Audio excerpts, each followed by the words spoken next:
Hello and welcome to all of you tuned in live right here on TMH. This is our daily English news. Our headlines today includes UN asking Ethiopia to hold peace talks to end all of the atrocities within the Tigray region. And Ethiopian artifacts have been found on eBay, spark fears of looting from the war-torn Tigray. And WHO says crucial supplies are not reaching and have not reached the embattled northern part of Ethiopia. Moving on to our main stories for today. UN asks Ethiopia to hold peace talks to end the atrocities in the northern region. UN Deputy Secretary General Amina Mohammed has asked the Ethiopian government to hold peace talks with all parties included in the Tigray region. Amina Mohammed made the remarks in a press conference on Wednesday in the Ethiopian capital of Addis Ababa after visiting the country that lasted 5 days. Mohammed visited the Afar, Amhara, and Tigray regions and has met with the president of the Tigray regional state, Debretsion Gebremekel, and other regional leaders, according to the Addis Standard newspaper. The UN Deputy Secretary General has pointed out that the price for the conflict is extremely just too high, while she has lamented that children and women are the ones that are most vulnerable within this context. During her visit, Amina Mohammed also met with the rape survivors and has highlighted the psychological as well as the physical effects that these acts have on women especially. These stories have to be told, she says. We need to know that there are no winners in this conflict, she stated. Mohammed has also been able to verify some aspects of the Ethiopian health system. And in a health center that she visited, she's been informed of lack of supply of gloves or even just test tubes. Mohammed has visited Ethiopia after Guterres' latest call for cessation of hostilities in Ethiopia. However, there has not been any tangible progress between the parties to end this ongoing conflict. Sale of Ethiopian artifacts on eBay have sparked fear of looting within the war-torn Tigray region. The ancient relics, including manuscripts as well as Bibles, are being sold online for as little as £100. Timnit Bayru has more on this story, presented by The Independent as well as The Times. A flood of ancient artifacts have appeared on sale on websites including eBay, raising suspicions that they have been plundered from churches during the conflict in Tigray. Centuries-old relics, including scrolls, manuscripts, and Bibles, are being sold online marketplaces for only a few £100. The 14-month Tigray conflict in Ethiopia has left thousands dead, forced more than 2 million people from their homes, and pushed large swaths of the country into famine. There have been reports of Christian manuscripts being stolen from churches and monasteries, some pieces dating from the 13th century, while historic Muslim sites have also been looted. Michael Gervers, a professor of history at the University of Toronto, told The Telegraph that an ancient Muslim tomb at Al-Nagash, a village in the Tigray region, has been badly damaged. The Amanuel Church, situated on top of a hill for centuries, has also been damaged. And around 800 ancient Giz manuscripts have been looted from the Shira region of Tigray. The list goes on, he added. A Belgian team managed to reach the town of Shira, where they videotaped a tank covered with looted goods. Hagos Abraha Abbay, a psychologist, was in Tigray at the outbreak of the conflict and has recorded damage to many of these ancient sites. Referring to the increase in Ethiopian relics for online sale, Abbay told The Times it is hard to know if the Ethiopian artifacts we are seeing have been taken from Tigray without looking at them. But there have been more popping up online almost every day for the past 6 months. After being contacted by the newspaper, eBay removed these from its site and a number of unique Ethiopian artifacts with no evidence of provenance. The e-commerce giant said the sale of illicit antiques is prohibited on eBay in line with UK and international laws. Activists in the Ethiopian diaspora are reportedly compiling a spreadsheet of a growing list of suspect items on eBay as well as on Etsy, an online marketplace based in the US.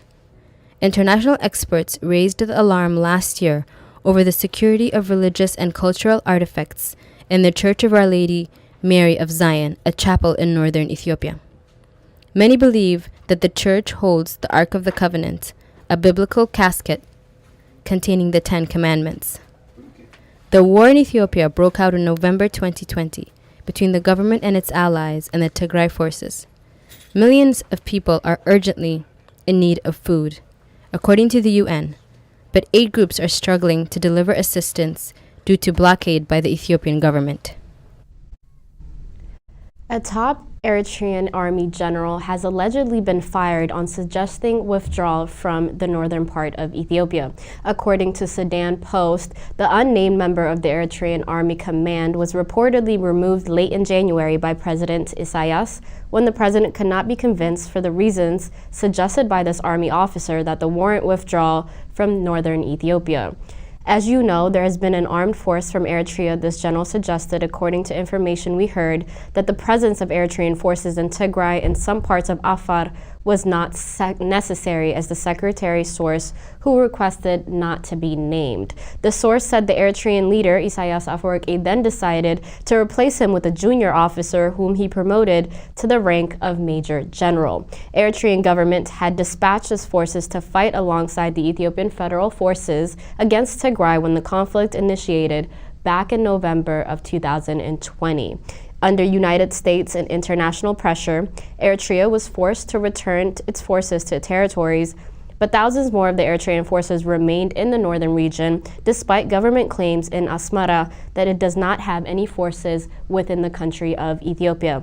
Last week, the president of government of Tigray, Debretsion Gebremechael, said he was in the informal talks with the Ethiopian government to possibly reach a ceasefire, but set several preconditions, including the withdrawal of Eritrean and other foreign forces as well.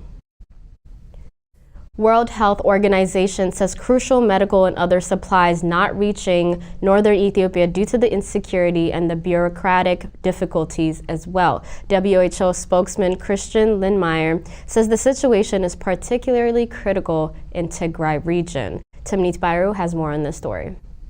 An estimated 9.4 million people in northern Ethiopia, Tigray, Amhara, and Afar regions are in desperate need of humanitarian assistance. Millions are suffering from severe food shortages, acute malnutrition is rising, disease and chronic illnesses are going untreated.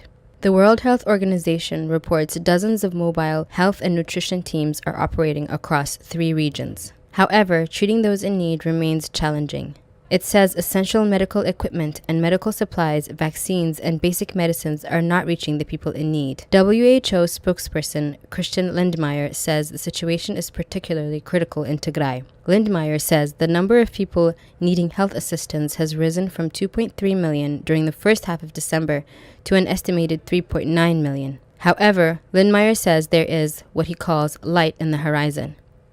Lindmeier notes a shipment of medical supplies reached Ma'ala, the capital of Tigray, at the end of January. Lindmeier adds the Ethiopian government has announced it would facilitate daily relief flights to augment the transportation of crucial goods by land. The WHO is preparing to airlift critically needed medicines, medical supplies, and equipment to Tigray, Lindmeier said. The first shipment of this is expected to be dispatched on Friday, February 11th, with 10 metric tons of the total 33 metric tons of supplies will be airlifted. Most clearances for this have been secured, and the remaining permits will be processed over the next few days. Nevertheless, Lindmeier says humanitarian agencies are being forced to downsize their operations because they are running out of supplies, fuel, and cash. He warns these operations may have to shut down in the coming weeks if the situation does not improve. Lindmeier adds, an integrated measles campaign at the end of January highlights some of the difficulties aid agencies run into.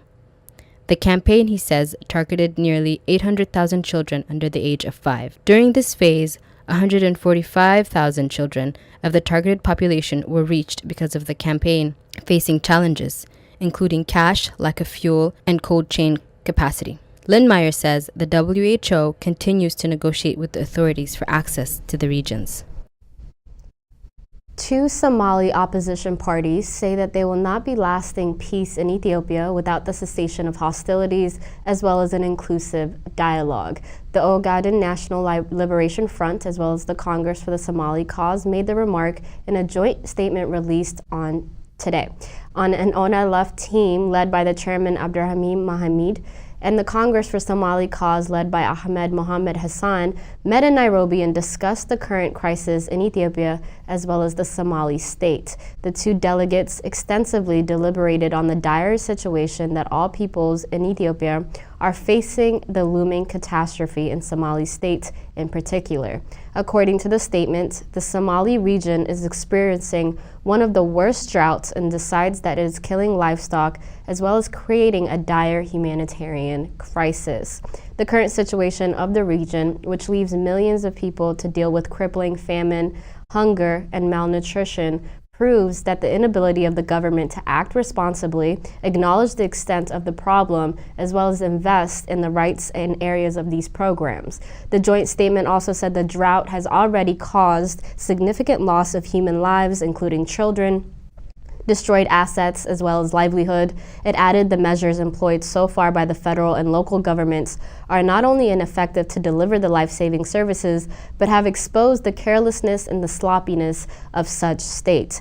Two of the Somali parties stated, while the parties are therefore sympathizing with the victims who have lost their loved ones and whose livelihoods have also been taken and destroyed, we are condemning the gross negligence and the dismissal of the reality on the ground by this administration. The parties urge that the federal and the regional governments to stop denying these facts, reverse course, and act responsibly before too many lives have been lost at these hands.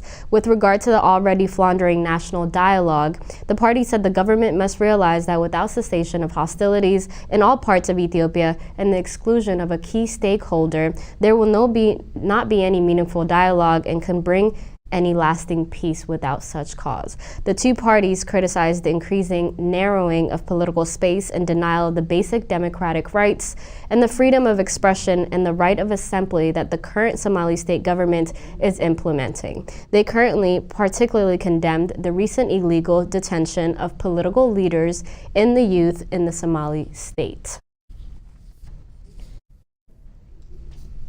As we move on to our final main news for today, the Ethiopia is set to release more high-profile opposition politicians. The Ethiopian government has announced its intention to release more high-profile political figures as an expression of its gesture to achieve peace with the Tigray forces, according to the Ministry of Foreign Affairs. In a brief statement posted on its Facebook page on Tuesday, the Ethiopian Ministry of Foreign Affairs said its embassy in France met members of the French Parliament Foreign Relations Committee and discussed the Ethiopian government's intention to release more of their prisoners. However, the Embassy of Ethiopia in Paris denied these references to or even mentioned any future releasing of any detained opposition politicians in the meeting with the French senators. That concludes our news for today. Thank you so much for tuning in. Bye-bye.